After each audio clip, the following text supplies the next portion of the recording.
Well, I guess we'll get started. My name is Master Juan Carlos Tejende Saldana, Juan Carlos for short, and I'm a Laurel. I was laureled in 1999, Wow. so not super. There are people who have been longer. Could I have someone removed from the class? It's just going to be a You're a problem. presenter, so no. And between myself and Mistress May, we're going to talk about the amazing awesomeness that is the arts and sciences world and why everyone should at least give it a shot. Perhaps you'll find your niche, your place to hang out and do cool stuff. So we were sitting at the Emerald Tavern. It's like, how are we going to arrange this? So we kind of went with a who, what, when, where, why sort of setup. And my thing is to be why. And what? Let's start with why. Why do you want to do arts and sciences? What is so cool about that part of the SCA? Because let's face it, fighting is flashier. It gets a lot of attention. A lot of you probably saw that first when you walked by an SCA group because it's loud, it's flashy. And that's cool. Do that too. But human beings are by nature creators. We make things. We've always made things. So we get a lot of enjoyment out of making things. So that's my number one reason why. This is our hobby. We all have jobs that we like to various levels, and we have to do things there because we get paid. If we don't do them, we don't get paid. We get asked to leave. SCA, we can do whatever we want because it's our hobby. And if you want to dress in a tunic and sneakers and drink all weekend, go for it, if that's what makes you happy. But if making things makes you happy, if that's your joy, go after that joy. Recognition can also be another why. We crave recognition, and as you make things and do better and better, people come along and say, wow, that's amazing. I really like that. And it's not long before, new person, you said you want to do something. Let's introduce you to this person who has been doing this thing for a long time. Armoring, cooking, gardening, research, dancing, you name it. Sorry. If you want to compete, lots of us have a competitive streak in us, and we want to be the best. We want to find out, who's the king of arts and sciences. What's that tournament like, and how do I get to be the king of arts and sciences, if there is such a thing? And we both brought by our awards and things about us. I think you're going to talk about that, so I won't steal your thunder there. But there are steps to it, kind of like karate. Not as many belts, but you can go up the ranks and attain more notoriety. Helping with the ambiance. There's a saying in theater: without the tech crew, all the actors are on stage in the dark, naked, trying to emote. They need lighting and sound and all those other things to make the play real. Artisans are the ones who make the shoes and the tables and the tents and the armor and the clothes and the awards and everything, even if you don't compete with it, even if it's just, I guess, quote unquote, set dressing. I can't do air quotes with the microphone very well. It's set dressing. It makes the medieval aspect come alive, and that's a cool thing too. So maybe you're asking yourself, what can I do? What is there for me to do on arts and sciences? And there are 10 of these. I'll pass them around. Preferably, we'll give them to the new folks. But if any of the more seasoned members would like a copy, I can get this to them. And this is not anywhere close to a complete list, but it can kind of give you the start of a list of stuff you can do in the SCA. And I may have to look over on Sigwin's because I don't think no, I did keep it. Thank you for the offer though. And I tried to organize this in a way that might be helpful more than just a list of what can you do. I gave it a score. Trying to keep it simple. I mean, a score of 1 to 10 or 1 to 100 is ridiculous. So kind of 1, 2, and 3. How easy it is to find sources and material. And some of these are really easy to find stuff on. I mean, oil painting. If you go to the arts library on the UT campus, there's 20 libraries. If you go to the fine arts library, there are bookcases of oil painting. There's one bookcase of egg temper. There's one small shelf of encaustic wax. There's lots of things like that. Sewing, alchemy. There's probably going to be a lot more sewing than there is alchemy. How easy is it to find materials? Boy, these first 2 columns sure changed because I joined in like 97-ish. Internet's not a big thing. And so you had the book. If you want to do armoring, you need to get this book. If you want to do gardening, you want this book. Now there's just tons of stuff out there, as well as materials. We were just talking about going to Penzic War. The shopping is awesome. Gulf War, shopping is great. But let's face it, if you want something now, the internet's right there. There's probably someone who could sell you most of what you need, maybe even all of it, depending. I mean, how many seeds can you get for gardening, Maeve? A lot. There's tons of variety. So if that was your thing, boom, you can order leatherworking tools online of all sorts of varying levels of quality. Starting cost to estimate. An estimated start to cost. I'm still asking people to figure this out. The number is to infinity. But to start out, that's not a bad little hint to get you going. In armoring, that's going to be, you probably do need an anvil of some sort.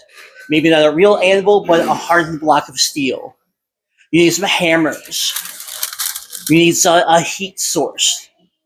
But if coin making or bardic or poetry is your thing, the cost is really low, and you might be able to find all the material you need for free online for some of those. For poetry, probably can find professors' websites and whatnot. Another thing to consider is that last column, how much room you're going to need. If you're a college student or you have just a little apartment, you may want to stick to those 1s and 2s because your roomie is not going to be cool with you having a beehive in the room with you, probably. Put it on the balcony. Yeah, even on the balcony, the RAs are ticked off and whatnot. So this might be a very, very useful resource to use. But the bottom line is, if they did it in the Middle Ages, it's fair game. There are some legal aspects, maybe making real poisons might not be such a good idea, or making gunpowder, but that leaves so many things open. And you can get really, really niche as well. If you want to study doll making, yeah, go for it. Or a specific type of lace really is what interests you. Go for that. Other things to consider. What interests you, of course, but what are your skills you already have? You can go in looking 2 ways. I want to learn something totally new. There are people who still make plate armor. I had no idea. I want to learn that. You're going to start at very, very basic skills of hammering and dishing. And it's going to take you a while to get up to speed. But maybe someone in your family taught you embroidery starting at age 4, and you've always embroidered. well, you can hit the ground running, and your first arts and sciences piece is like, oh my gosh, that's amazing. Well, I've been doing it since I was 4.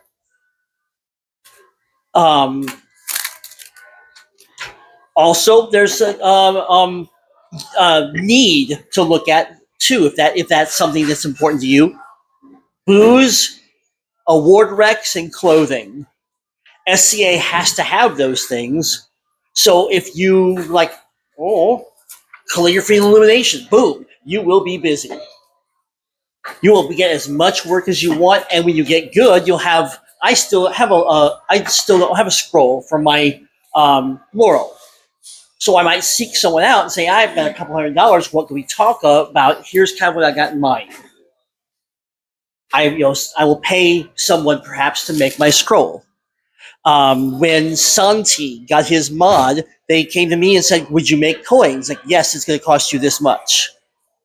Made sets of coins, fake gold coins, several real silver coins, and the rest were all pewter. Boom.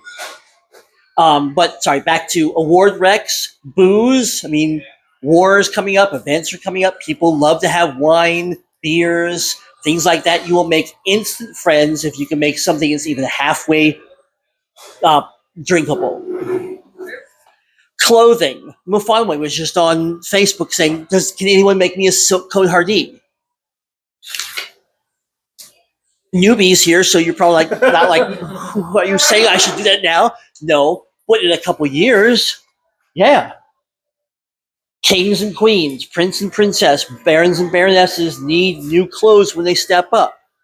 Nice way to get recognized because they probably don't yell it like they do on the red, on the red carpet. Like, who are you wearing? Versace. But like, yes, check out my lovely doublet. It was made by, Lord so and so or Lady so and so, and you get a lot of word fame that way. So hopefully, it's a brief overview of the why and the what.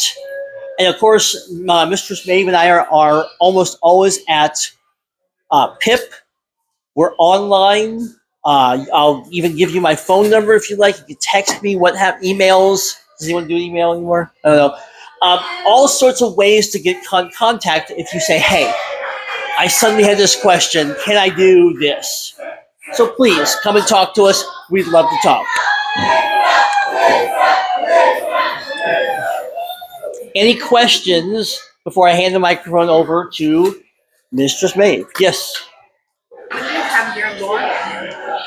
My laurel is in Greek iconography, which is paintings of Jesus, the Holy Family, saints, scenes from the Bible. I'm sorry, you said Greek? Yes, there's Russian, there's Syrian, there's Coptic, there's lots of different styles. I just enjoyed Greek iconography. It was something drew that to me more than some of the darker, more somber stuff. But I also have done theater. I've also done some armoring. I'm getting big into woodworking, but I did get my laurel specifically in iconography. Do you have these posted anywhere? My icons? No. I do not really have like serious web presence. It's like my Facebook, and that's kind of it. And I have family and friends, so they don't necessarily see me, dress all the time. So a tunic. It's a joke. Add them to your wiki. Yes, out of like your wiki. Yeah. Okay, so serious thing that we may talk about on this. We do have an Unstore wiki. Anyone can have a wiki page. I gave this plug like 2 weeks ago. I'm giving it again. Literally anyone can have a wiki page. So you can be brand new, so-and-so of bgwlad, and I will make you a wiki page. You fill out a form, and we'll make you the page, and we'll upkeep it as you go and as you gain notoriety. We're a historical organization. We enjoy history, and there's a sense of history in 10, 20, 30 years. They can say, who was that person? Let's go to the wiki, and there that person is, and there's a bit of history still there for us to see. Any other questions? What's iconography? Paintings of Jesus, Mary, the Holy Family, scenes from the Bible, saints, things like that. So Those are all the people with the gold things. the halo, yeah, the halos. Okay, I will hand the microphone over to Mistress May. Thank you. Thank you very much. All right. That was excellent. Like you said, I'm Mistress Maeve. I've been a Laurel since 1993. That's when I got mine. We're gonna point out that that's longer than the other person that she was making fun of. What year? For posterity. 93. In the late 1900s. So I'm going to talk about the how. It's like how do we do a lot of these arts, and how do we find out about arts or find people that are doing these, what we're interested in, so we can learn. One of the ways is guilds. Most baronies are going to have a variety of guilds. This barony, we've got the Cooks Guild going. We have had fiber arts in the past. We've had clothing, sewing in the past. We theoretically have 13 days. I know that lamp work kind of bubbles up every once in a while. Soon. So, and any one of those guilds, which will usually be posted on, the Facebook page, you can look, or ask any of the officers, especially the baronial A&S officer, and tell them, hey, I'm interested in this. Can you point me in the right direction? But the guilds are pretty much any group in a barony, shire, stronghold. And it's just a group of individuals that have the same, area of interest, or it's something they want to learn how to do. And you have to be a Laurel to start with that, right? No, you do not. All you have to do is have the interest and the talent. And even if you don't have the talent, if you know the people that do the art that you can get with and have them be the teaching aspect of it, you don't have to be a Laurel to manage a guild at all. So for instance, if you're interested in period gaming, Goldweird is, he has a thistle in period gaming and has a lot of period games, and also Daffod has made a lot of period game stuff. So if there's an interest in making a baronial period gaming guild, you could reach out to those people and make that happen. And you can also check for kingdom level guilds. You can also check the Ansteuer and Minister of Arts and Science pages, and they have a whole listing of guilds. There's an Ansteuer Cooks Guild, and there are a number of guilds that are focused on different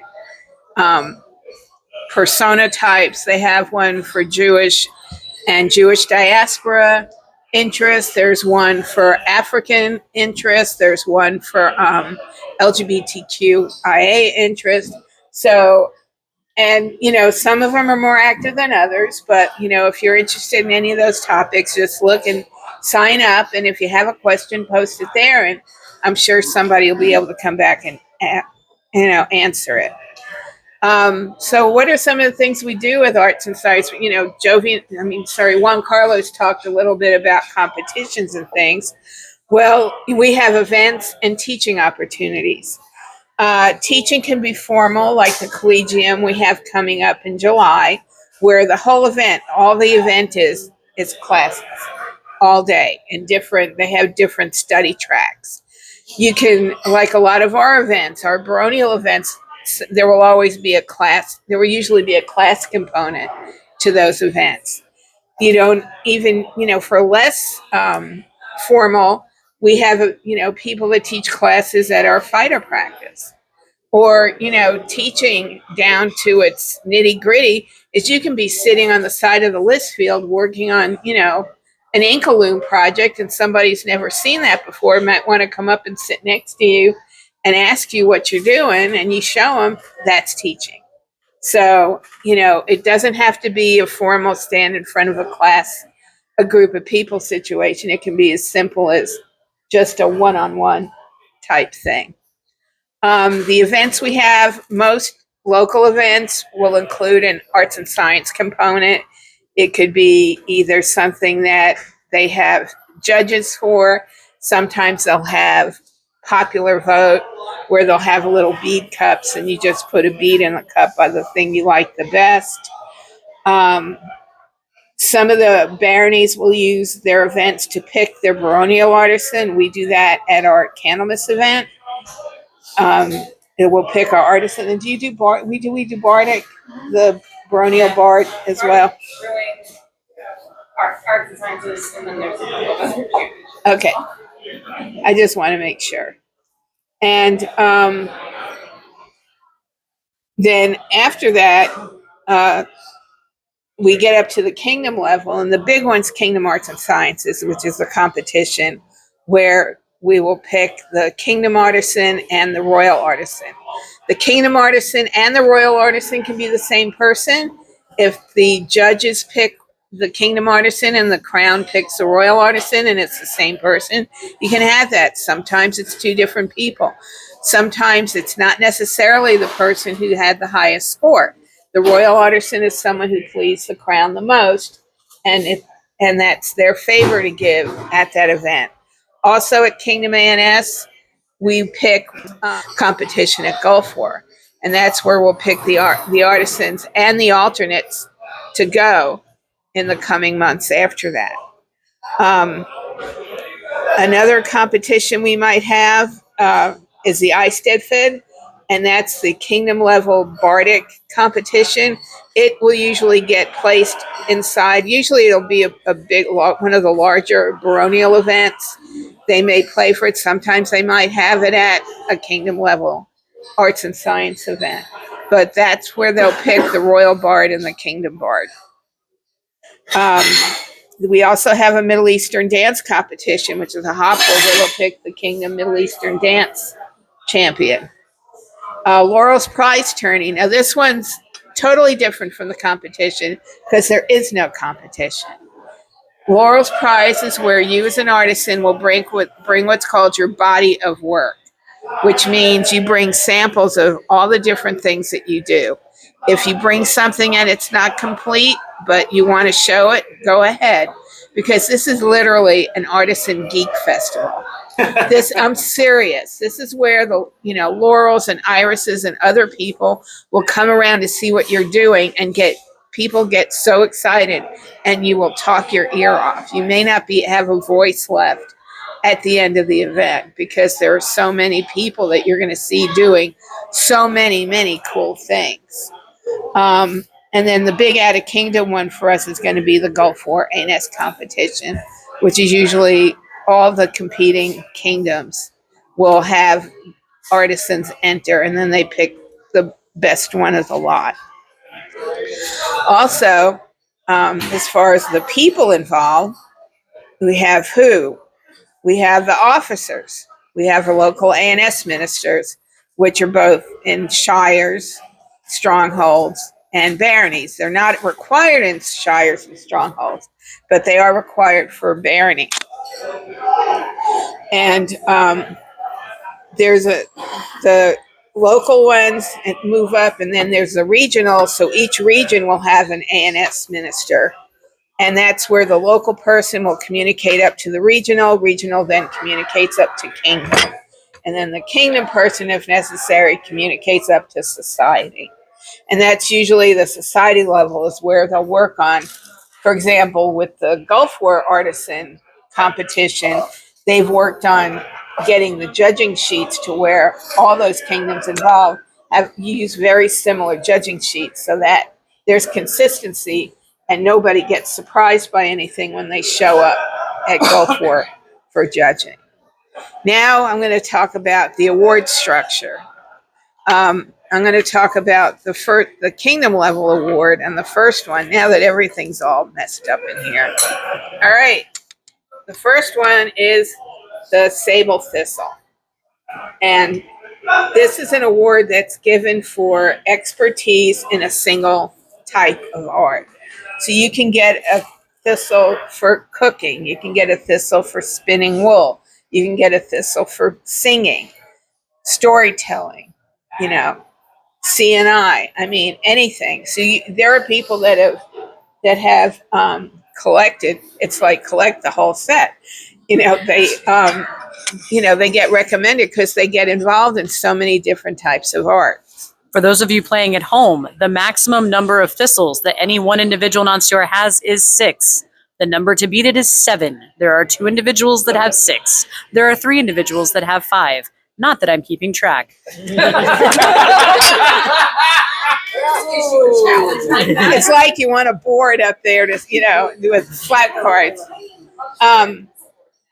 The next step up is what is a grant level award, and that is our Iris of Merit, which is a ribbon. The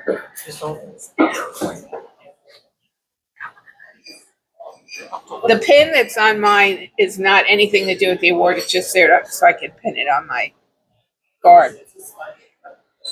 But it's the rainbow ribbon.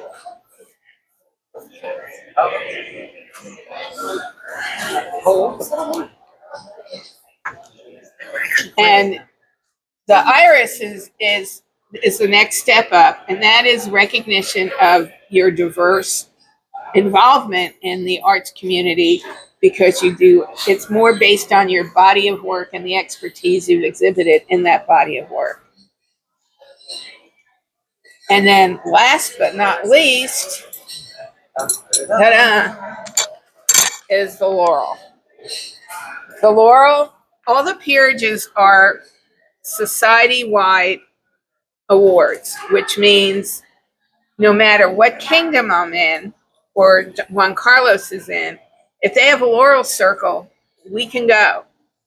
We may not participate, and they may have different rules for people from out of kingdom, not because there's no reason for us to say anything because we don't know anybody they're talking about. Or we can theoretically. But if, let's say, we're at the East Kingdom encampment for their court, and they make a laurel. When they call the laurels to come up, we go up with everybody else because it's a society level award. The same is like that for all the peerages, for Knights, now the Mark, Master Defense, and Pelican. Now, these are 2 that are non-armigerous kingdom awards. What's armigerous mean? Armigerous means that there's an award, like either an AOA or a grant level award attached to it. So there is a rank associated with that award. These are awards that are a recognition, but there's no rank. Lord or lady. There's no lord, lady, or any type of titles or property or money that you get for getting it. Yes, ma'am. Oh, the stick. Stick me. Okay, thank you. So just to clarify, that means that any change of title from basic Lord so and so, Lady so and so to Honorable so and so Right. is an armigerous award recognition. Correct. Okay, thank you. Correct. Great question. I did not know that. So non-armigerous awards do not have any title attached to it whatsoever.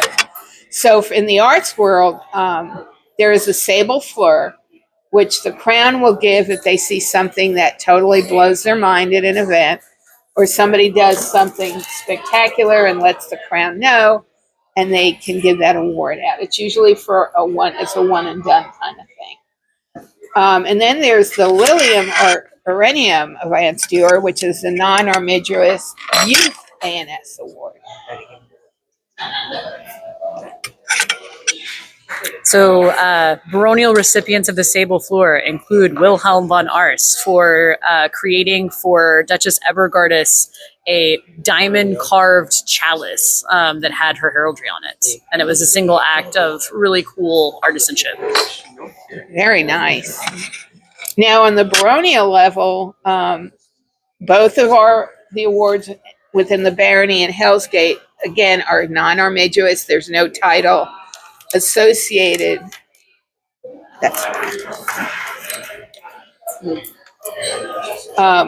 With it. We have the Muse in Bringelad. So if you see somebody who does something really cool from the barony and they do some really kind of cool ANS thing, let their excellencies know. and they can make the decision to hand out a muse. And then Hellsgate has Keeper of the Crucible, which is their version of an arts award for members of their group, that if they do something exceptional in the arts and sciences. So, so that's all the sparkly stuff. Now, I was going to go over some helpful hints on doing research, because unlike when the two of us were doing this in the dark ages, when there was barely an internet, and well, I started, there was no internet. You know, seriously, there was no internet. You had to get the books, and doing cooking back then was just not easy. You know, there's a lot of library loan, interlibrary loan, or you got lucky and found the books at the bookseller at Penzic. But, you know, websites are a lot more common, and a lot of people will fall into using websites. I'm not saying don't do it, just be careful where you go. Make sure it's a site that the information that's on it is something that you can verify. If it's a website that belongs to a university or a museum or a professor who's an expert in the area, or a journal in the area of interest. There's also an app called Academia where you can get, you can just get tons and tons of research articles. But again, it's one of those things where even though they have all this stuff, whatever you pull out, you want to look at their sources and make sure that what the research they're doing is legitimate. Because you can even have peer-reviewed journals have stuff that's crap. So, also on sources, you know, you heard there's primary, secondary, and tertiary. I know for cooking, primary will be if I have a copy of somebody that printed a book that has the original printed manuscript in it. The secondary source will be somebody who does the cooking went and translated that and maybe have some recipes in it. And that would be a secondary source. The tertiary would be somebody that might have done a compilation on like food in Rome and Britain, where they'll pull from those primary and secondary sources. All sources are good, you know, it's just a matter of just check where they get their information from. And, you know, if you're not sure, ask people that you know that may be involved in that particular arts and science to get their opinion. And hey, is this, you know, do you know about this research? How, you know, is it any good? And also, you know, museums, especially if you get up to New York, the cloisters, it's set up like it's a medieval, their whole collection is medieval. They have a medieval garden. They have the unicorn tapestries from France up there. They have a lot of stained glass, sarcophagi, and it's an incredible spot. Then you go downtown to the Met, and you can see the amazing armor collection that they have. But also with paintings, so we're not that far from Houston. Houston has a couple of good museums. We have the Blanton. They don't have that much art in the time period we like to look at. San Antonio, I don't know if they do. The Kimball up in Fort Worth definitely would. And Dallas might. And also, you know, the other art museums up there. So just look and see. Somebody's having a collection. Tulsa just recently had a samurai exhibit. That's kind of a slog, but if you're going to be Tulsa for an event, you might try and get it so you can go to the museum too. But that's basically all I've got. So I know one thing that Mr. Smith was talking about was the upcoming Kingdom Collegium, which is in a few weeks. I reached out to the person in charge of classes, and they're saying July 1st is when the list of classes should be released. Yeah. Tomorrow's the schedule. Today they released the quick. Sorry. So they released the class descriptions today. Tomorrow they release the schedule. They're finalizing something about the schedule. I don't know about This is tomorrow. all about Kingdom Collegiate, so. Yes. Did you talk about student apprentice? Oh, yeah. one of the things, like, let's say you came in, and okay, for me, you're interested in learning about cooking. I do cooking. There's Nafisa up in Brad Lee does cooking. There's a number of Kira, who's right now the Baroness of Stargate. She does cooking, and you want to learn. Well, coming and talking to any of the Laurels in an area that you're interested in works out great. If you get a good feel, talk to them and ask them about an apprenticeship. Some Laurels may say, yeah, great, let's do it. Others may want to do what they call a student relationship first, which is kind of like a period of about a year to kind of, especially if you know each other and you're friends for a long time, that's one thing. But if you don't know each other, it's always nice to kind of give each other a way to work together for a year. And then if it works out, great, you can move to the next step. If it doesn't, you can part ways. Nobody, no hard feelings on either side. Because you really want to be with somebody, especially if you're in the apprentice position, to learn with somebody that you feel you can work with, that you're kind of on the same wavelength as far as where you want to go and what you want to do. And if you're brand new, I recommend just kind of hanging back, look to see what's out there, get to know people before you ask. Usually people would come up to me and ask me out of the blue. I'll be honest with you, I might say, let's get to know each other first before we make any decisions, because an apprenticeship is a little bit more involved than just, hey, let's get together. Because there's kind of like, it's not really fealty, but it's kind of like a pact you make with the artisan that, I'm here to do this for you, and these are the expectations for you to follow. Also, you want to know if the person you're working with is going to be, if you want someone very hands-on, or if you want somebody who's going to be hands-off and just, kind of let you be and just touch base with you in a while. Another time that you may want to be an apprentice, and you may have an art form that's different than the Laurel you're working with. It's not so much you need to learn from them, but you're at a point in your trajectory in the society, in the arts world, to where you may be getting close to being talked about in the circle. And it helps to have somebody who can be your voice in the circle. So you may sometimes see somebody who's a CNI Laurel, but they're working with somebody who's mainly into fiber, but their skills are so advanced, they don't need any training.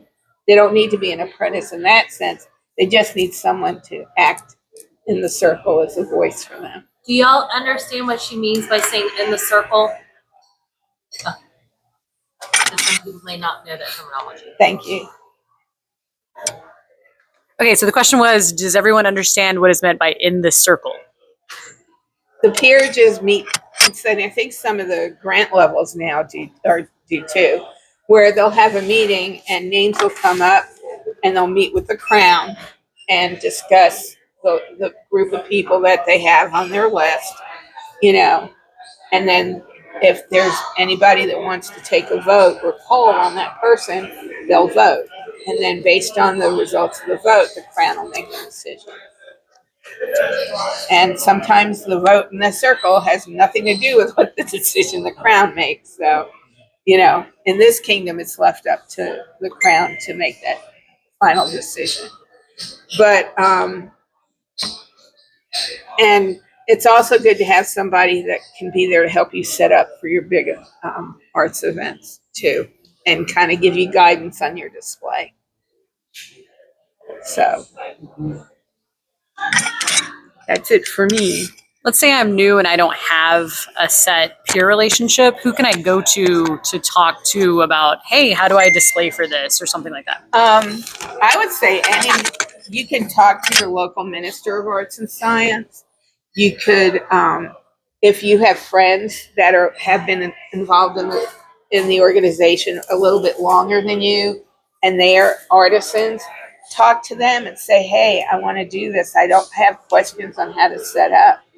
Or get on our local Facebook page, the bgwlad page, and just post a question to the Barony and say, I'm looking to enter this for the first time. I need some guidance in how to set up. Can somebody help me? And I can guarantee you will get a ton of responses. And of course, you can always come to the Laurels and say, what do you think about this?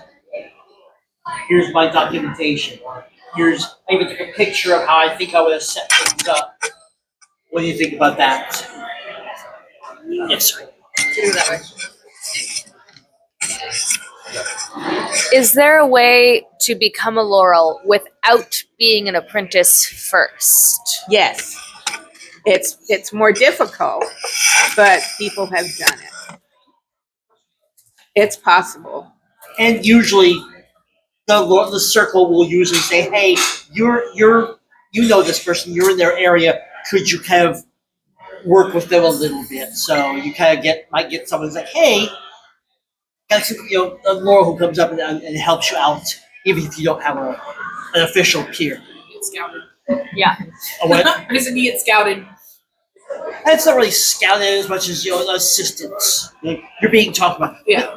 There will be scouting too. I mean, any competition, I might be walking around thinking, "Huh, I really like what this person's doing." I get to talk to them, and if there's chemistry there, if there's connection, we might consider that formal relationship. So yeah, there's scouting sometimes too. I mean, I can tell you, for example, during Kingdom A&S, if we're walking around and we see stuff from especially people that we're not familiar with, and it's, mind-blowing, amazing work, we may try and figure out what group they're in, find people from their group and ask, okay, what is going on with this person? We haven't heard their name mentioned anywhere, anytime. And it could be they're that good and they're just starting. And there are people that are like that, where they work, like somebody like Joe, Juan Carlos said, where they've been doing embroidery since they were 4, and it wasn't that hard for them to switch from modern to a Bayou tapestry type of format, and they enter something that's just mind-blowing, and it's their first Kingdom A&S. And, then, we may bring this person's name up, try and maybe kind of connect them with someone who can work with them, or, put them on. We have a list when we're discussing people of who should we keep an eye on. And usually that's where those names land, is we'll say, oh, we saw this, and this today. And these people need to, yes, ma'am. What does a healthy, apprentice Laurel relationship look like? And I know it's going to vary for everybody, but what does that look like for y'all? All right, I can speak from my experience with my apprentices, and I've seen some really interesting things. So, quick question: who are your apprentices? I have, back in the day, I had quite a few, but right now I have one, Giovanni De Cellini, who's he'll be teaching a couple of fiber classes at Kingdom Collegium. He'll be coming with 6 million spinning wheels and roving and dirty wool to be washed. But he's really been my apprentice for 30 years, and we've spent a lot of time where he was out of the game for a while. I was out of the game for a while. So ours is not a very tight, it's a tight relationship because we've been friends for a long time, but it's not very much, I'm constantly calling him every week. If I know an event's coming up, I'll say, hey, what events are you going to? So I can plan accordingly and make sure, especially if like an arts event, like he'll be displaying it. He'll be entering Steps Artisan, which is one of the, it's a baronial arts event, but it's one of the peer artisan events in the kingdom next to Kingdom A&S. So other people, but I don't expect, my expectation from my apprentices is you have a job, you have a life. Those things come first. You have family that needs you and you can't be in an event, we'll work around it. I never make anybody go and do anything they can't afford, either personally emotionally, financially. I mean, and that's just me, because to me that doesn't make it fun. If there's an important event that somebody needs to be at and they can't be there, then we'll just punt and figure out a different way to go. I mean, and that's just the way I look at it. I don't ask my apprentices to mow yards or clean my house. And I can tell you, there have been tales of that long ago in the past in this kingdom. I mean, that is not what they're here for. I am there to help support them, for them to do their art the best they can, and for me to be their voice when when the time comes for them, to be discussed. I'll say some stuff when you're done. Here, this one here. Stick. I was saying when she's done. So, and there's very different relationships. I've talked with people that I was interested in apprenticing, but they wanted a much more hands-on, contact, and I'm just not that type of person, because I'm afraid that it can get too clingy, and I'm not talking on their side. I'm talking about, I don't want to be in their business. I don't want to be in somebody's business all the time. If I don't hear, I'm curious as to what's going on, I'll contact somebody, that person, and say, hey, where are we? What's going on? Where are you going to be? Let's see what we can do. And I'm done. I think my answer to your question of what does a healthy relationship look like would be, it looks like any other healthy relationship, a healthy friendship, a healthy dating or married or intimate relationship. Not that Laurel, yeah, they shouldn't be. You shouldn't be having intimate relationship with your apprentice, your Laurel. But I'm saying you go into it and you just like friendship. You talk to 12 people and 8 of them don't interest you, but there's 4 you kind of check back into, and then make maybe 1 or 2 of them are kind of cool, but you hit that 1 person or 2 person, like we're best friends now after a while. That's why that student relationship and asking questions is vital. Because just like a marriage or a relationship, when you get into it, you're like, yes, we're going to spank the kids. Whoa, what? Well, if you've never talked about things like, where are we spending the holidays? Do we spank the kids? Homeschool versus public? Those things. Then when the time comes, there's going to be conflict. So it's good to ask, do I have to camp with you, or can I camp with my friends and my parents? Do I have to eat feast with you, or can I eat feast with my friends? There's going to be different answers depending on what you want. Maybe you're like, I don't have a lot of friends that really, here's just immediate family. Oh, this feels great. Or you're like, no, I've got my friends in the barony and I want to hang out with them and, do baronial stuff. Those are all important answers, questions to have answered. What kind of demands? I wanted all of my apprentices to at least try one icon because it's pretty rare. And if they've painted an icon, then they're going to be able to come along and judge if that comes up. It gives them more breadth. So all sorts of questions to ask during that student relationship period to find out what's healthy, and you'll write down what your expectations are, and don't feel bad to say, because there's lots of Laurels out there. And especially if you're kind of like mostly hanging out in bgwlad, there's more fish in the sea than just Maeve and I. I mean, we're pretty cool, but I would never. I would feel horrible if I took one of you as an apprentice, and a year later, you're like, well, that Laurel is a much better match for me. I could learn so much more than them, but I'm stuck with one Carlos. Why are you stuck with one now? Well, maybe I'm not. Sorry. I almost misheard that. You can only have one Laurel. Why? That's not true. You can share, but it has to be a relationship where Okay. everybody knows it.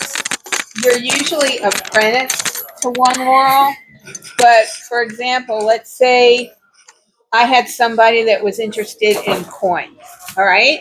I could foster them, even though they're still my apprentice. I can ask Juan Carlos, could you foster my apprentice in coin Helping with making coins. with coins? Okay. You know, Yeah. so it's not like you can't be apprenticed to more than one laurel, but there's no reason. And it also, again, depends on the laurel and how they view their relationship. Some with may their some may not be apprentice. cool with that. You know, and Is that a SCA or is that just like a normalized thing? I think it's more personality thing based on the person. And it may vary from kingdom to kingdom too. Okay. Because I've heard of multiple knights in the squire, Well, usually but I didn't they're know. problem children. Someone's playing fingers. But I didn't know if that was similar for laurels. Like, Some do share, yes.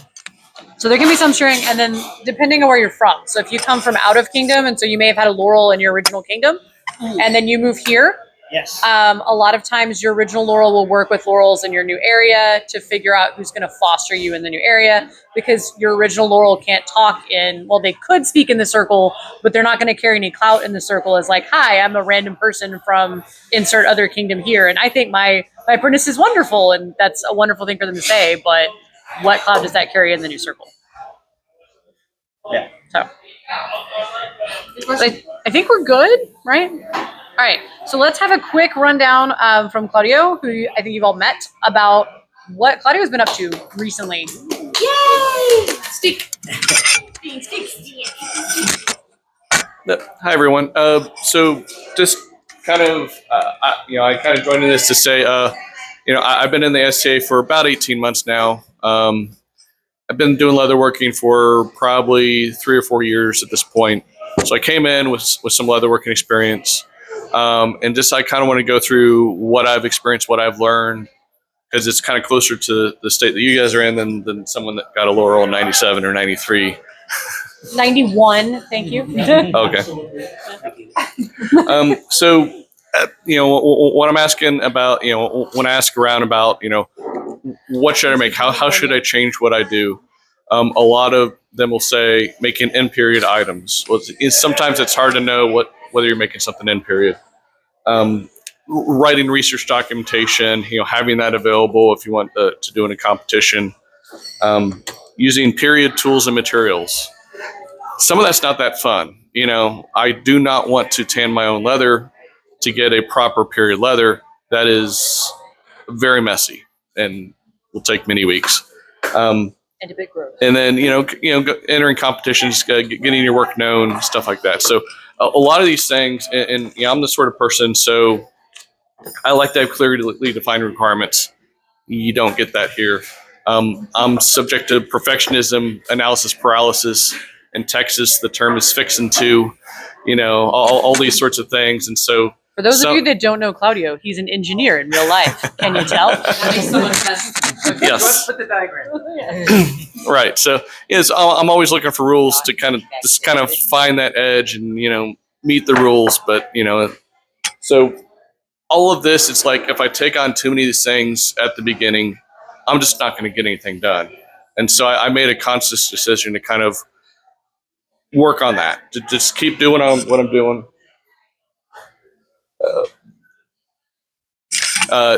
Keep doing what I'm doing. Work on the rest. Work on fitting in. Work on building up to competitions. But if I keep doing my art, then I'm keep gaining my skills. So, and also it's like I always have to try to recognize when I'm blocked and figure out how to kind of unblock myself. So keep procrastinating, over planning. Keep something, on the sideline. Keep buying materials for something, even though you have 3 times as many as you need. So, Everybody got uncomfortable. and then, so if I'm doing that, then I intentionally said, okay, this project, I'll do something similar to it. I'll gain a skill along that path that will make me more comfortable with this, especially when it comes to an expensive material you have. You have just 1/2 yard of fabric. You have just, one special piece of leather, all these sorts of things. that's the hardest thing. And then I've even got some questions. It's like a guy walked to me at Sherwood and said, I have a couple squirrel skins. I'm looking at it, and I said, well, don't use those in your first project. Those are those are unobtainium, or you could probably get them, but they're probably messy to get. But just unblock yourself. Just keep doing art. Keep doing something that's not making it depressing. And the key is still have fun. Keep at it, have fun.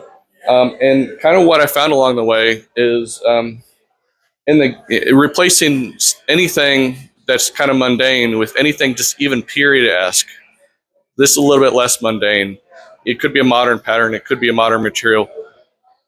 That just improves the game here. Yeah, and that's what SCA is. So just doing a small thing, making a small improvement, improves the game. So that's a good project to take on.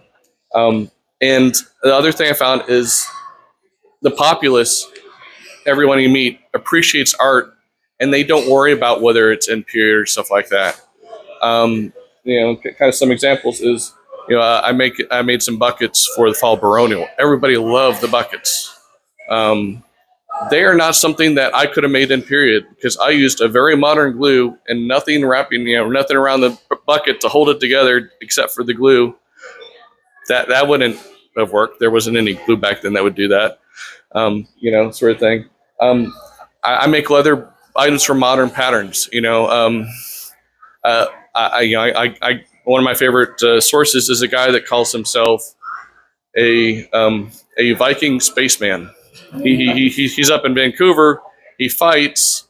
He has a Viking style art, but it doesn't match any Viking styles. He can kind of go down the different styles. It doesn't match any of them. So he just calls himself kind of the Viking spaceman in his art. So it's the things that he likes, the elements, stuff like that. Yeah, go ahead. So what I'm hearing is when you're comfortable with your art and you want to go down that path of making it medieval and research and all that, you can enter it in arts and sciences stuff. But that doesn't mean that you can't make things for the SCA, for gifts and prize baskets for absolutely, yeah. all kinds of other things like that. When I first started in the SCA 36 years ago, I went to an A&S competition under the big top, and all of the art was so beautiful. And back then, people did a lot of sewing and embroidery, and I'd sewed, but I hadn't done embroidery. And so I decided to try doing embroidery. It was awful. It was terrible. I didn't know anything about tension. I didn't know anything about making the embroidery floss lay down on the project. It puckered, it frayed, it did all kinds of crazy things. And so I stopped doing A&S for 36 years. Literally didn't start trying to do A&S stuff again until last year before. And I'm still not good at it, but I do it because I haven't entered into a competition yet. And I have found that there is a place for everything that you do. And I love that you brought that into your talk, because sometimes we forget to tell newcomers, sometimes we forget to tell ourselves that it's okay to not be great at something in the beginning. And it's okay to not be perfect at it. And it's okay to make it anyway. And to give it as a gift, give it as largesse, give it to the crown, give it to somebody, cover your things up with it. It's okay to do that. And being mediocre is entirely period. There were many mediocre artisans in period, I assure you. Oh yeah, you'll start looking at stuff like, how is this in a museum? I could do Want better to see than some this. mediocre heraldry? Let me know. In Spain, there's a gentleman from the 1500s that has a pair of dirty underpants on his shield. Not kidding you. They're braids, but Blazing.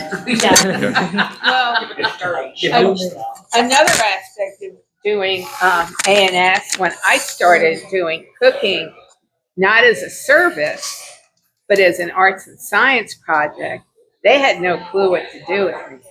Because people would do a display, and they'd have some necklaces and some ankle weaving and a pie. You know, there was never anybody that did cooking as their primary, and that's what I did. And they just, for a long time, they had no clue what to do. Iconography was like that too for me at the beginning. And eventually they got it because I would do the food. I'd set it up like it was at the table where people had just gotten up to maybe go dance, and everything was set up like people were eating at the table, and all the recipes were researched and documented. And there are people that have done feasts. I don't know if any of you were at the last Candlemas, but Marie had a pamphlet, and every recipe she had in the pamphlet had been documented. And other people have done that too. And it took a while for them to realize, oh yeah, cooking is an art too. It's researchable.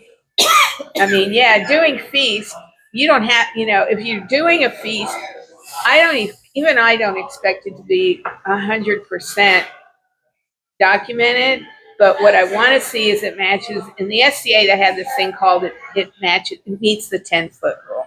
Meaning when you walk in and you see the spread, you could have seen that spread of food in a painting from that time period. It doesn't mean the recipes were that, because there's things you got to do when you're doing cooking for 100 and some odd people that sometimes don't translate well when you're trying to do a historic. It takes a lot of research to find the right kind of recipe. But anything you do for your camp, it's your camp. But my encouragement is just make it look so that if somebody walks by, it doesn't look like you're in the middle of the KOA and in the state park. So, And you can do it, and you don't have to spend a lot of money. We've been exploring consignment stores and thrift stores and finding lots of stuff, and so it can be done. All right. What else you got? okay, so just talking about starting down the path now. So the first serious research I did was actually into my name, and I didn't do that until I was in the SCA for a year. I think that was a great experience because there was a couple small things that I learned about the research in terms of, and the Herald's kind of pointed at, and it was amazing that probably the amount of time a Herald spent trying to find the right spelling for me. Because if I was choosing either Greek or Italian based on where I was located, there's different spellings with them. But so many, even academic papers, have contaminated with modern names, so it's hard to find a good spelling. But this is just very particular. It helped me kind of go through and learn, okay, I need to go through this research. I need to go to the bibliography, go find other sources. And so 3 or 4 sources deep, I found something about a monk that went around in 1400s and mapped every archipelago of the Mediterranean, 70 archipelagos. And it's like, that finally had a map that was a Latin of my name, but is just finding an excellent resource. It's just like the most wonderful thing. So yeah, but it took me a year before I even started down that path, and it took me some inspiration for my name to come around and give me the motivation to kind of go through that. It was kind of a focus for me to kind of work towards a name, so I didn't have too much credit as myself of Corey as bgwlad, where now I can start, people see my name, or when I start entering competitions, that they see that name, even if they haven't seen my work before, or kind of start kind of gripping that. And also, for me, it's like also leatherworking. You can get a maker's mark and start marking your stuff, and so it's kind of important for me to find. I need to get a good maker's mark for my own stuff. So as I make things and give them out, that that they're kind of traceable back to me also. So, and also now this last time I've started collecting books, resources, links, bookmarks. used books, Amazon.com, halfpricebooks.com. You can search out both. Sometimes you find something that's a pretty good deal for a book that's, from the 1970s about leatherworking from England. That's rare, but someone has it for 20 something dollars. That's a great deal. Someone may have that for $900, and it's not. You just have to kind of come back in and see if someone drops a new one on there at a different price. So those are two good sources to go to. Archive.org, the Internet Archive, the Wayback Machine. They scan books, and they have some wonderful old books. I was just looking at a book from 1800s about a guy that went to a family's in England's mansion and documented every piece of armor that they had with pictures. And it's like that pair of books was $600 and something online, but archive.org had them for free. And so some of them, only one person can check them out at a time.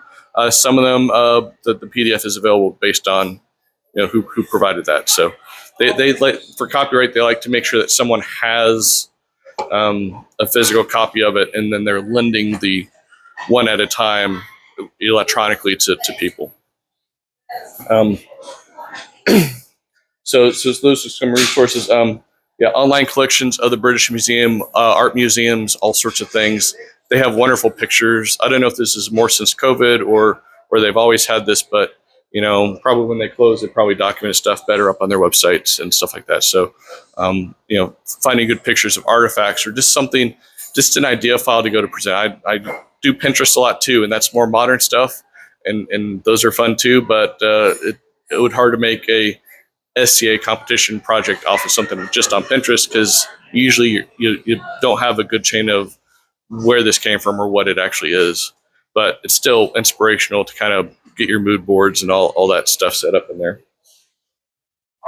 And then, I found dropping a Google, a bibliography entry into Google and just seeing if it pops up somewhere, or the author name, if it's kind of distinct enough.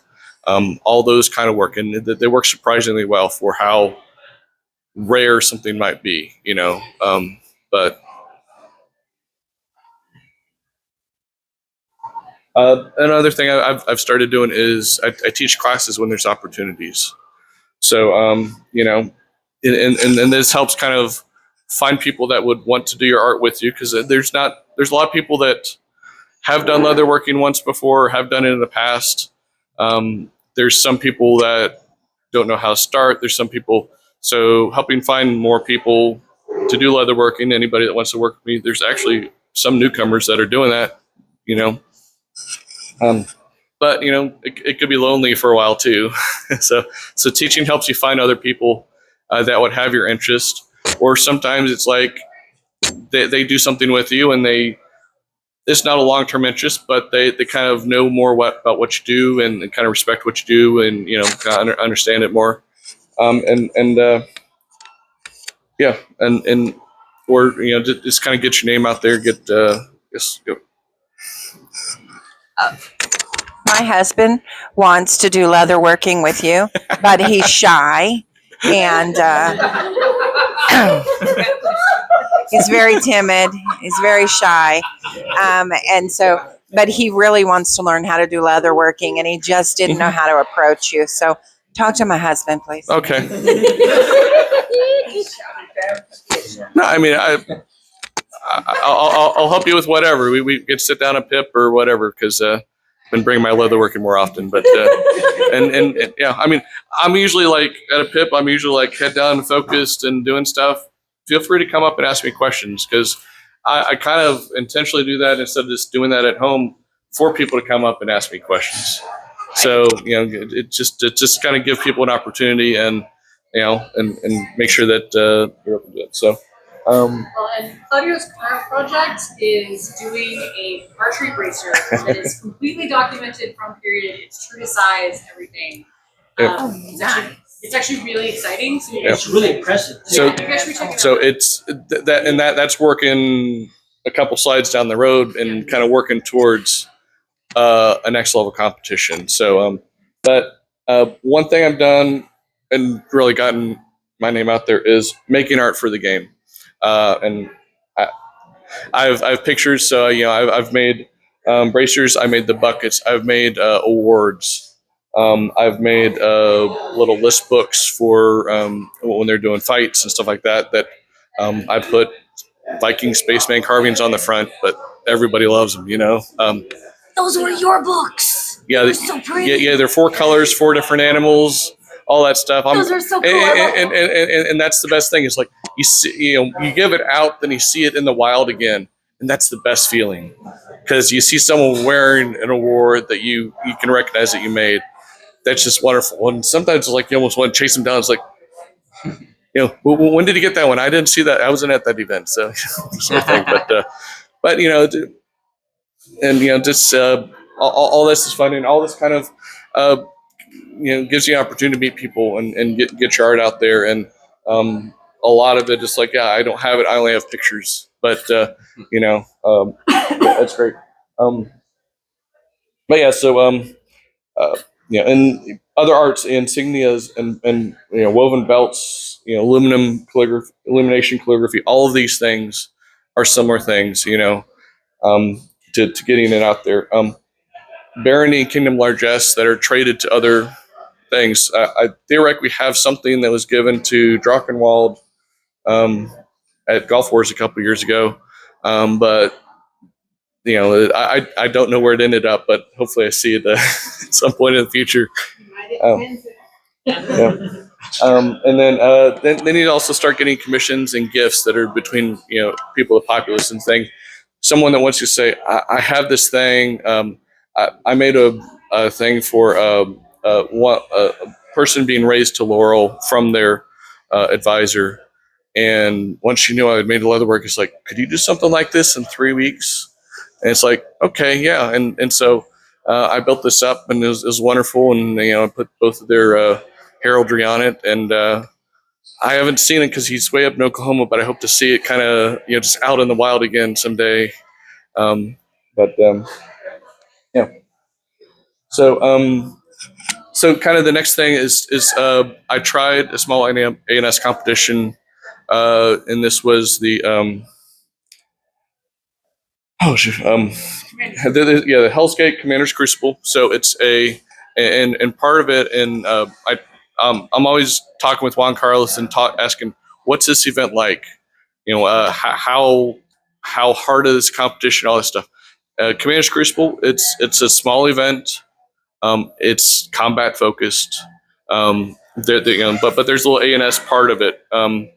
And part of me, it's like I blanked out that Candlemas has A&S competitions at some point, because I just I was forgetting about that part. But it's like a smaller level competition, fewer participants, but also there's not as high level expectations in terms of period materials.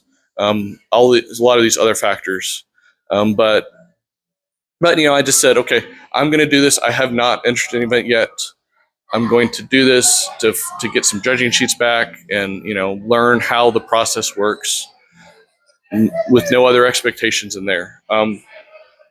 So I brought a completed project, which was those list books that you saw, and I just kind of sprinkled all sorts of other leatherworking, couple teaching aids I had, all this other stuff kind of around that, kind of a flood the zone approach in terms of the table. And then I wrote some pages about the motivation and how the project is done and stuff like that, to kind of start to build out how to do that process in terms of describing what I'm doing. And now I've started a bibliography for my sources and stuff like that too. And so going to that is like, I paid more serious attention to the other competitors there. I saw, someone there that had sheared their own sheep to weave their yarns and do all this other stuff. As a wonderful project, and kind of seeing how they display, how they do this thing, even though they were still probably learning as well as me, but you kind of seeing it, when you actually have an entry, you pay more attention to other ones a little bit more, and learn. So all this kind of helped me kind of feel more comfortable about entering competition.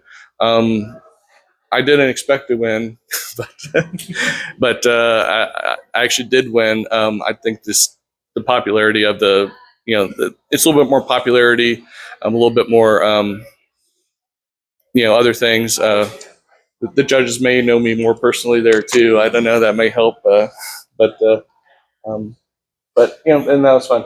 And so now I'm kind of thinking about the next level competition, and as kind of described, I'm kind of starting to finally build something that might be appropriate for a steps artisan or something of that sort, and kind of saying, okay, I'm going to start with a little bit more research.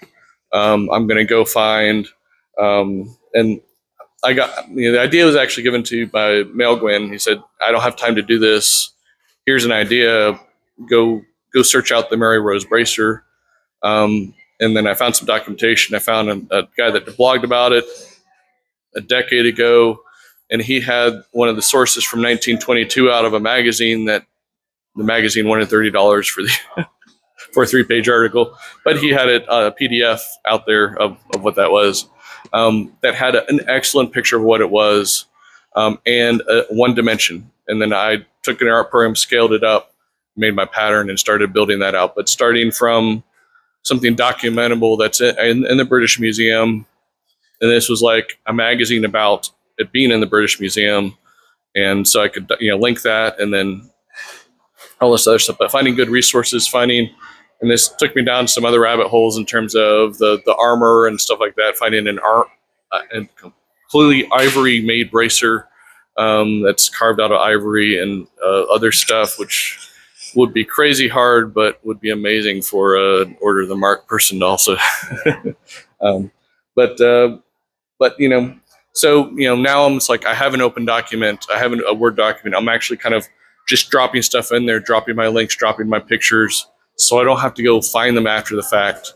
But as I'm kind of figuring this out, starting that, I'm going to, and this is true of everything, take plenty of in progress pictures, and more importantly, take pictures of the final thing, because sometimes that final thing is out the door or finished the day before the event. And my buckets, I didn't have a final picture of them until I found them under the table and took a picture at the baronial of those things. But sometimes it's like the last picture is the one you're missing most.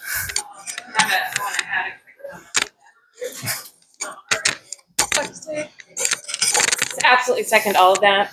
As someone who very often is called in to weigh in on competitions, I love seeing progress photos. But the other thing that's very cool that not everybody thinks about doing is take pictures of things that don't work, of your failures. And this was my first attempt and it was terrible. Those are really good to include as well, because it lets you very clearly say, look, I learned. So consider that if you're working on projects and competitions, because it gives good context to the judges, and it can be really, really useful.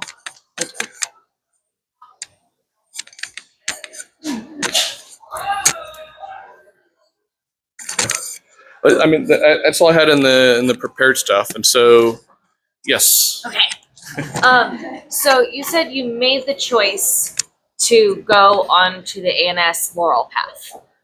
I don't even know if I'm actually making the choice to go towards Laurel. I'm making the choice to compete a little bit more right now. Right. And that's also me. I'm very cautious in terms of where I set my goals and stuff like that. And some of it is Laurels have to go to a lot of events, driving further than I drive, other stuff like that. I don't know if that's actually for me, but I'm willing to start walking down the path a little bit and seeing where I go, because I don't have to make that decision for quite a while anyway. Right.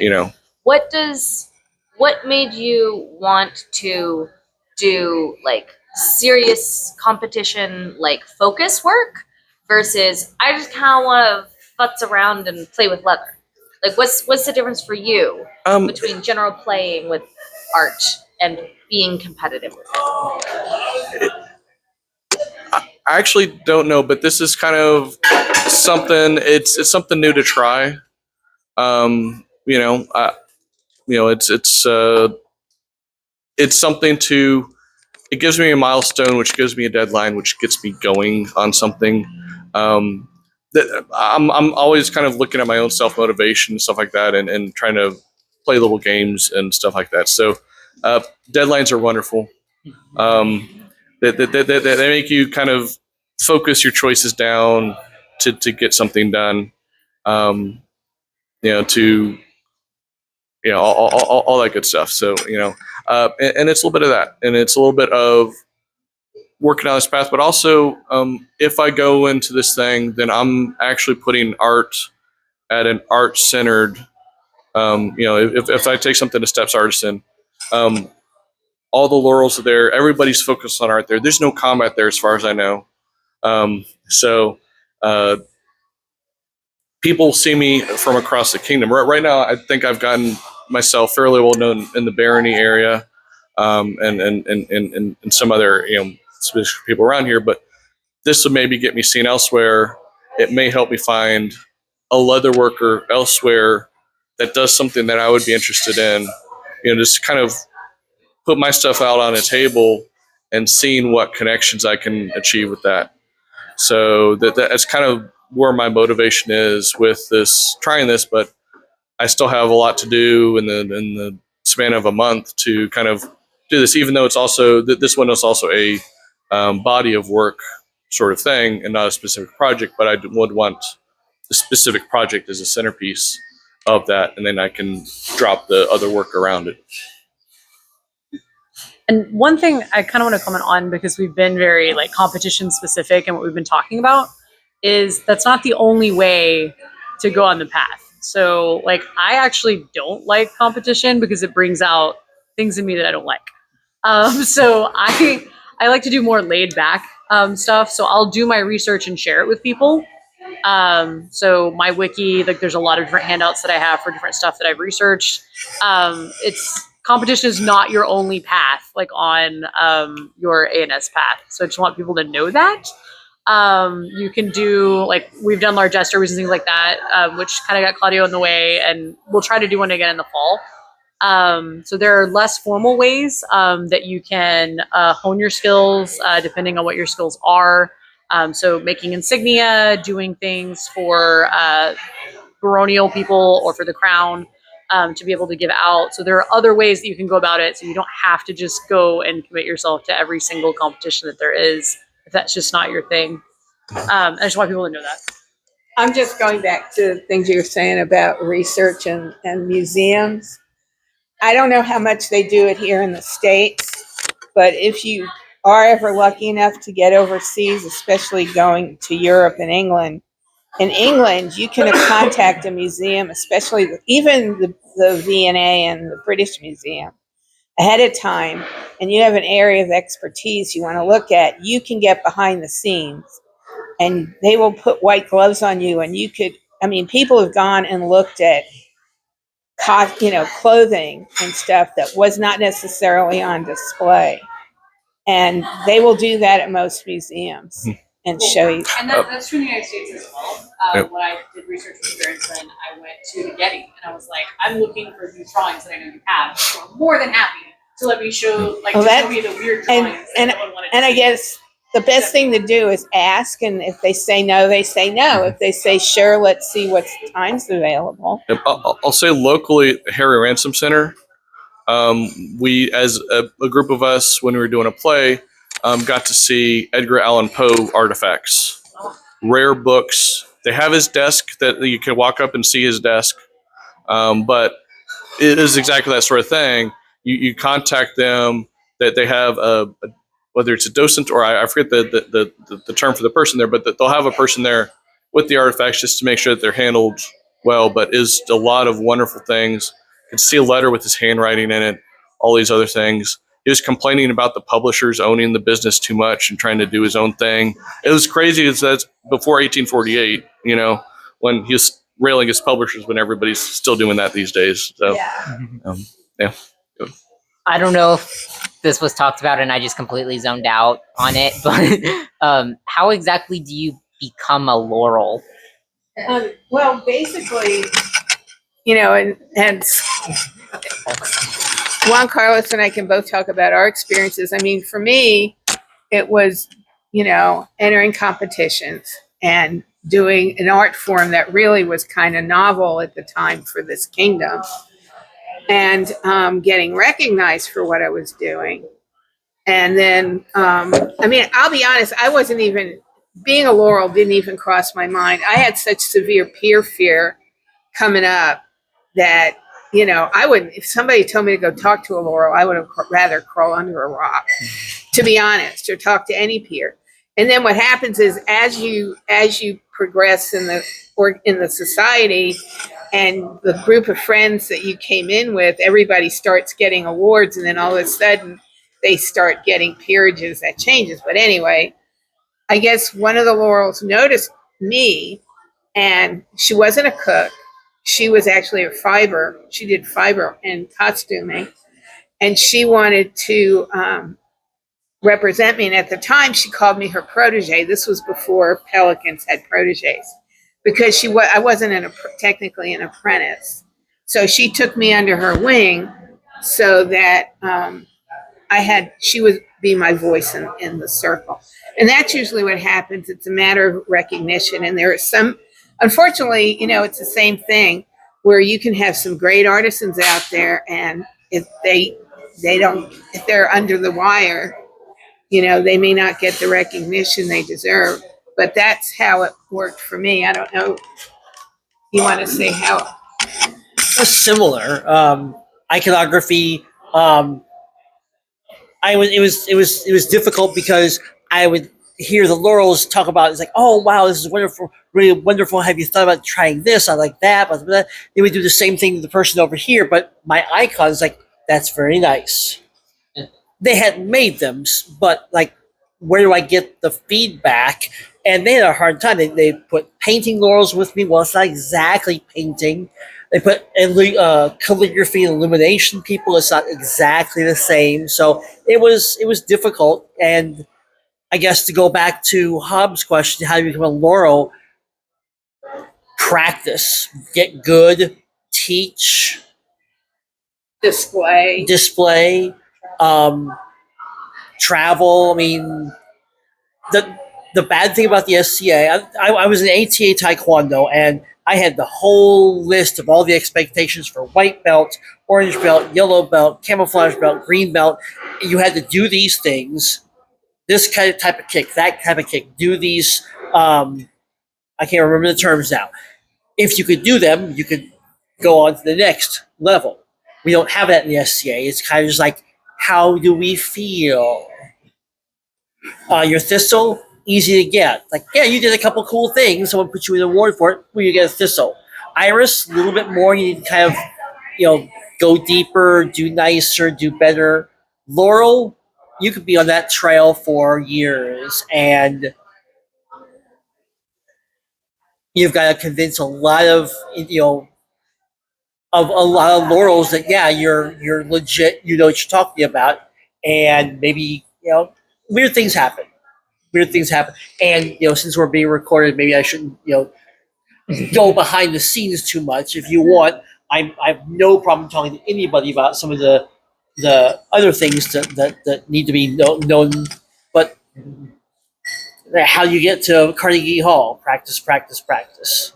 Get good. That sort of thing. That's a crappy answer for people like Claudio, who's like, no. Clear expectations. What are the steps? Win this many. Show this many times. Teach this many classes. Have this quality. And the one thing I can tell you as far as becoming a Laurel, it's not your normal type of, oh, I've got an iris or a thistle where it's this award. It's also a job, because as soon as you get that medallion around your neck, I'm no longer Maeve. Oh, she's a Laurel. Maybe she can come judge. Or you'll be spending all your time at events judging, which is fine. I mean, because I look at it, that's what I said when I became a Laurel. That to me is what I signed up for. That's the way I can see new art. I can help guide people into making their art better. and get them hopefully on a path to where they can eventually come join the group. So, you know, it's one of those things where sometimes it just kind of comes out of left field and hits you.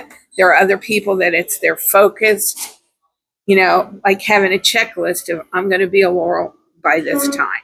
And I highly recommend don't do that. You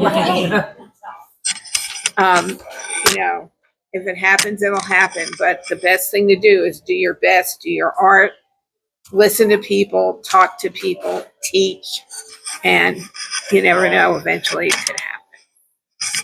And one thing I want to piggyback on something that was said just a moment ago about accessing like items that you normally wouldn't have. I'm actually members of other organizations, and I actually you can get access. They'll gain access to places even though it's not medieval. I was able to actually go to Gettysburg and go to Eisenhower at their what they have in the back in a building that nobody ever gets to see, and to be able to see how things were made back then, it's just something that, you know, I got access because I'm a part of another organization. So there's lots of other organizations that can get you access into places that normally can't go. But a lot of museums, you can contact them ahead of time, say, I'm wanting to research this. I mean, I've done it at numerous museums, and they're more than happy to let you look through their archives.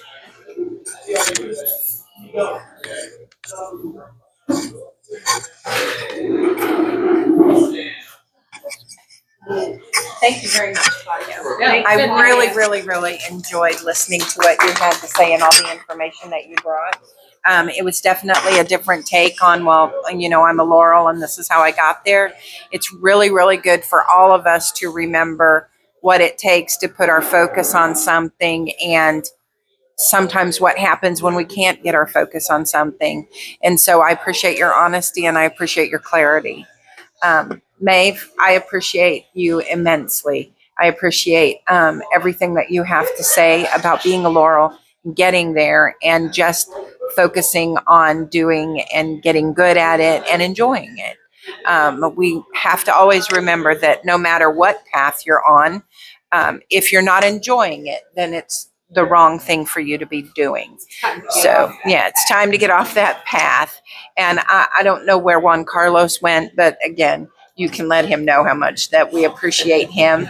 I knew that this class would be great. I knew that our newcomers would learn a lot, but just like when Colfina, the Baroness, was teaching about the garb, even those of us that have been here a long time have learned a good amount of things as well. So very much appreciate everything that everybody gives to these classes.